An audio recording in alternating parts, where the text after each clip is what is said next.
Olha que interessante, pessoal. Um ponto muito relevante aqui para nós é você entender os direitos e interesses homogêneos, coletivos e difusos, tá? Ou difusos, coletivos e individuais homogêneos, tá? Eu segui aqui uma ordem, mas a ordem não importa, tá? Qual é o ponto, né? Qual a diferença? O que é um direito homogêneo, coletivo ou difuso, tá? Só para deixar bem claro, tá? Primeiro, isso aqui são todos direitos coletivos. Então, quando eu falo desse direito coletivo aqui, ele é em sentido estrito. Então, em sentido amplo, nós temos direitos coletivos, direitos e interesses coletivos a abranger os homogêneos, os coletivos em sentido estrito e os difusos. Tá bom. Você só arrumou a classificação, mas não me explicou nada, tá? Essa tela ali explica tudo. Tudo, tá? O que eu preciso que você entenda? Eu vou colocar isso aqui para você com uma explicação tentando ser o mais aprazível, por assim possível. Vou falar de transindividualidade, natureza indivisível, indeterminabilidade dos sujeitos, né, enfim. Eu vou colocar aqui para vocês, vou passar essa classificação, destacando comparativamente e lhe explicando os termos, então, na tela comigo. Olha só. Primeiro, quando eu olho para os direitos difusos, eu tenho o quê? Eu tenho que eles são transindividuais. Inclusive, eu coloco ali que eles são transindividuais reais, tá? Você vai entender o porquê.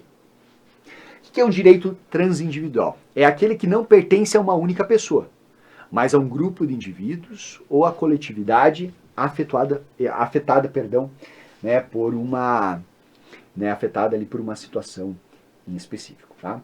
Eu estou dizendo que a proteção a esse direito basicamente representa uma necessidade social, certo? Uma necessidade social, certo? Que vai ultrapassar uma pessoa especificamente falando, que aqui vai estar direcionado a uma pessoa, ou a um grupo de pessoas, que é o que nós vamos ver na parte dos direitos coletivos em sentido estrito. Nós temos também, pessoal, que o objeto ele é indivisível, tá?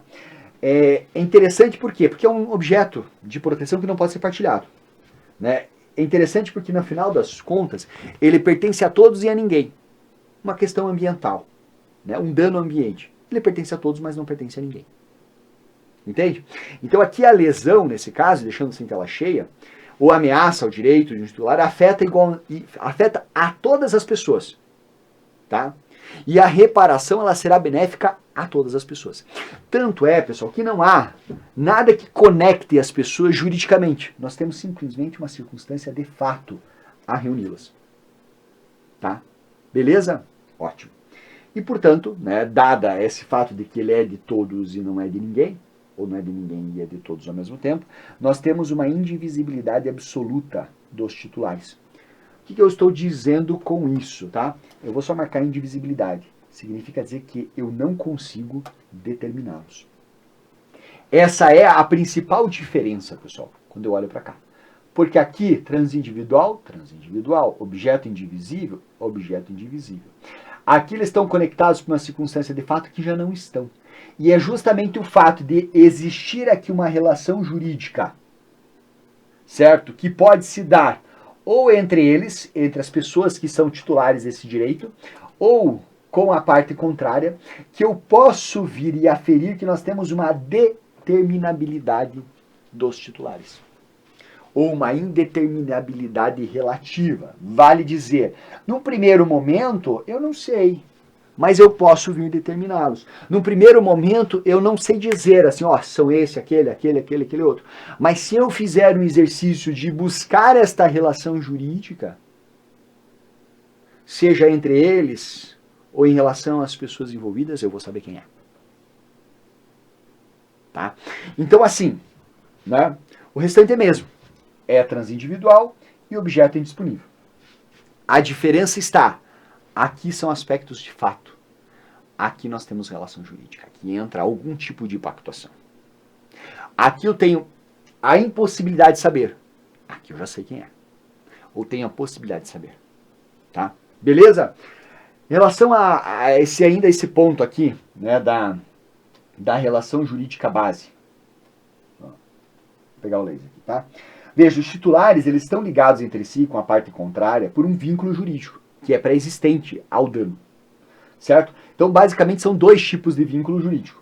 Um entre eles, por exemplo, um membro de uma associação, de um sindicato. Então, entre eles são sindicalizados, eles estão vinculados à associação, são associados, tá? Ou com a parte contrária, tá?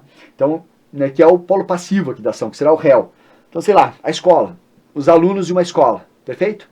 Então, embora entre eles, né, os pais, eles não tenham, os alunos ali representados pelos seus pais, eles não tenham entre eles ligação, mas com a escola eles têm relação. Então, há o que nós vamos chamar aqui, né, dessa relação jurídica base. Vou até colocar aqui embaixo. Relação jurídica base.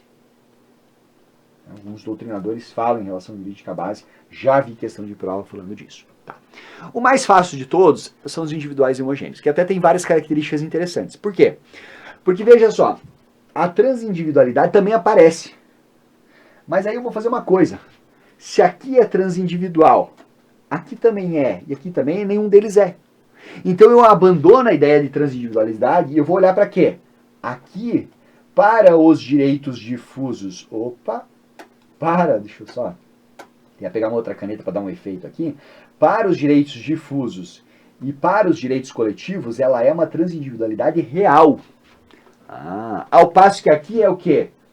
Ela é o quê? Meramente artificial. É basicamente uma recomendação.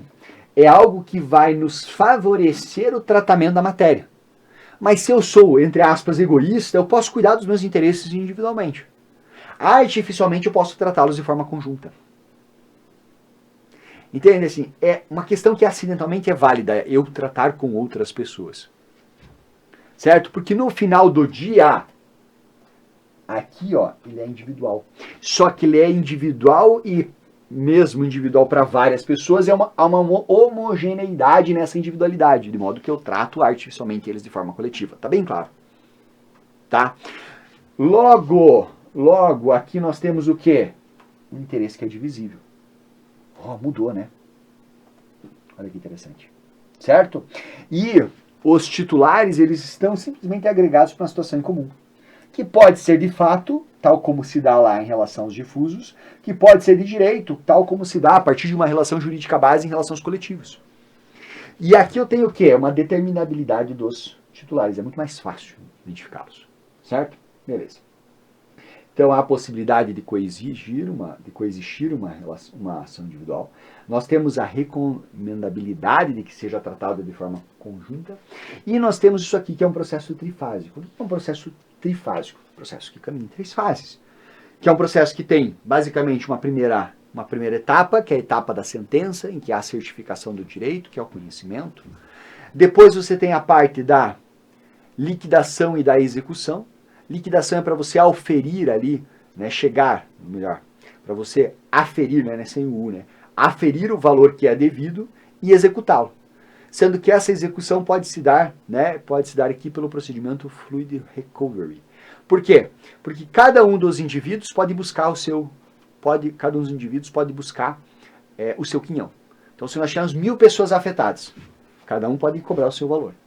Ou se eles não forem, você pode ter a possibilidade desta cobrança ser feita, né, em prol de um fundo.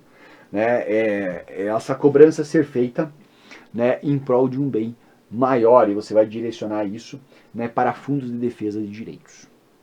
Porque às vezes tem lá numa violação de direitos individuais homogêneos no âmbito do direito do consumidor, o consumidor muitas vezes não vai lá cobrar R$100 numa ação judicial. E aí a empresa acaba se valendo disso.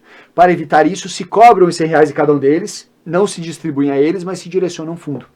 Só se direcionaria a eles se eles individualmente participassem dessa fase de liquidação e execução, mas se eles não participassem, vai ter lá um legitimado coletivo, como o Ministério Público da Vida, para executar todo mundo. Tá bom? Então é bem interessante isso aqui. Tá? Quando eu olho para o processo na fase de conhecimento, aqui no trifásico, eu estou olhando para a tutela do bem de um modo macro, tá? Certo? Todos os interessados, a lesão de um modo macro. Quando eu estou aqui na fase de liquidação e de execução, eu estou olhando agora para a tutela micro, cada um dentro da sua realidade, certo? Até porque há uma margem de heterogeneidade. haverá pessoas que serão mais ou menos lesadas. Então você precisa individualizar e cobrar o seu quinhão. E se não houver essa cobrança, né, essa cobrança micro, você vai tratar isso de forma macro também, mas com a reversão dos valores para o fundo mediante o Fluid Recovery, tá? Tela cheia para você. Se você não anotou, dá um pause. Vale a pena anotar, dá um print, salva no seu celular, anota isso aí. Por quê, pessoal? Você tem que entender essa tabela. Essa tabela, ela traz claramente a diferença entre difusos, coletivos, individuais e homogêneos. E a sensação que eu tenho, que você deve ter agora nesse momento, se não se deparou com esse tema, é basicamente o seguinte: não faço ideia.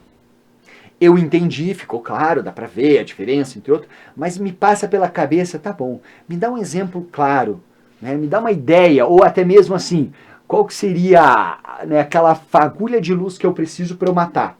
Direito difuso, veja, afeta todos, pessoal. Mesmo quem não se identifica com o direito. Direito coletivo afeta um grupo de pessoas específicas, certo? Em que é possível delimitá-las. Individual afeta cada um. Cada um tem o seu direito, mas todos foram afetados ao mesmo tempo. Então, se você for pensar, difusos vem de um grupo absolutamente amplo, de modo que é indeterminado de forma absoluta, para um que tem um grupo determinado, para o indivíduo que tem uma base. Só que essa base ela pode ser ampla. É isso. Sendo de várias pessoas. Exemplos. Olha só quantos exemplos eu trouxe aqui para vocês, tá? Não vou largar a canetinha porque é só bater o olho. Difuso. Direito ao meio ambiente sadio e preservado. Você consegue determinar? Quem? Não. Ah, não é meu, é teu também. Mesmo que você nem saiba que é seu, você tem direito a esse meio ambiente sadio e preservado. Vedação, propaganda enganosa. Dá para saber se o cara foi impactado ou não pela propaganda? Estava ligado ou não à TV?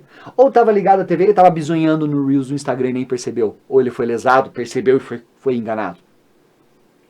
Direito à segurança, proteção do erário público, né? Combate à corrupção, proteção ao patrimônio público, histórico, artístico, turístico, urbanístico.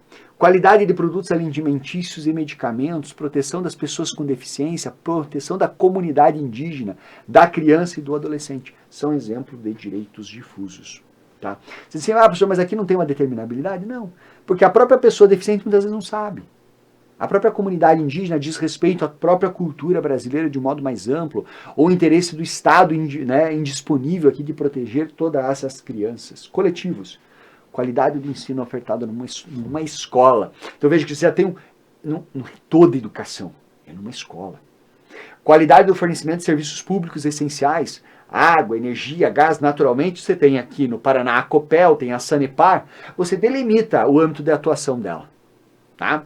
Segurança do serviço de transporte público, interesse dos membros de um sindicato ou associação, nós mencionamos, direito de moradores no bairro e serviços públicos adequados. Né? Olha que interessante esse aqui eu encontrei na jurisprudência do STJ. Direito dos técnicos de raio-x de receber um adicional de insalubridade. Buscar esse adicional de insalubridade por meio de uma ação coletiva em sentido estrito. Interesses dos condôminos no uso das verbas condominiais. E, né, aqui ficou errado, ó, difusos, coletivos, e aqui eu vou apagar com uma canetinha. Só um minuto que eu vou ter que fazer isso aqui. Aqui é uma gambiarra aqui, né?